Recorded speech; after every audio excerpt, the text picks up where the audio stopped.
পত্রিকায় গণবিজ্ঞপ্তি প্রকাশের পরেও নানা ষড়যন্ত্রের মুখে বাংলাদেশ আমজনগণ পার্টির নিবন্ধন প্রক্রিয়া। দাবি আপত্তি নিয়ে কয়েকদিনের মধ্যেই হবে শুনানি। এসব বিষয় নিয়ে রোববার নির্বাচন ভবনে বাংলাদেশ আমজনগণ পার্টির প্রতিনিধি দল নির্বাচন কমিশনের সিনিয়র সচিব আক্তার আহমেদের সাথে বৈঠক করেন।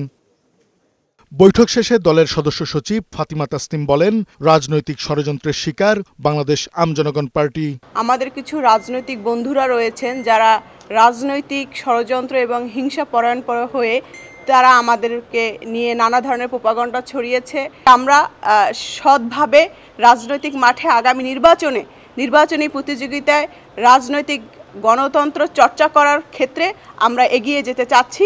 তার সুবিধার্থে এবং কালক্ষেপণ যেন না করেন, যত সম্ভব দ্রুত নিছক ছেলে মানুষই যে ওজোর আপত্তি সেটি নিষ্পত্তি করবে বলেই আমরা আশা রাখছি। এ সময় বাংলাদেশ আমজনগণ পার্টির আহ্বায়ক ডক্টর মোহাম্মদ রফিকুল আমিন প্রত্যাশা জানান, কোনো চাপের কাছে নতি স্বীকার করবে না নির্বাচন কমিশন। যেটাই সিদ্ধান্ত নেবেন আমাদেরকে অন্তত মনোনয়ন দেওয়ার, নির্বাচনী প্রচার করার এই সুযোগটুকু আমাদেরকে দিবেন। কালক্ষেপণ করলে আমরা হয়তো দেখা যাবে এই যে দেশব্যাপী আমরা মনোনয়ন দেওয়ার চিন্তা ভাবনা করেছি, এই সময়টা হয়তো পাবো না। তাই আমরা ধন্যবাদও জানিয়েছি যে তারা কোনো চাপের কাছে নতি স্বীকার করতে বাধ্য নয়। যেটা সত্য, যেটা আইনগত, যেটা বিধি অনুযায়ী সেটাই ওনারা করবেন, এ ব্যাপারে ওনারা আমাদেরকে আশ্বস্ত করেছেন। বাংলাদেশ আমজনগণ পার্টির নেতারা নির্বাচন কমিশনের সিদ্ধান্তে ন্যায় প্রতিষ্ঠা হবে বলে আশা করেন। কাজী ফরিদ, বৈশাখী সংবাদ, ঢাকা।